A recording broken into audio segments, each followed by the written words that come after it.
In this video, I will show you how to turn off shorts in YouTube.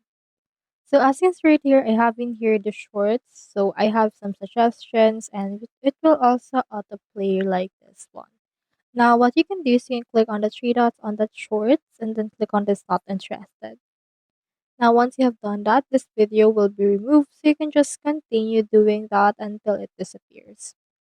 Now, if you want, you can also click on the three dots just beside the shorts option. So click on it. And as you can see this show fewer shorts option. So by enabling this, it will actually show you fewer shorts.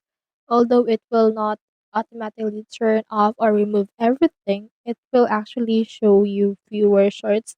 And in that way, it will help you not see them anymore. So for this one, let's head over and then click on the show fewer shorts option right here.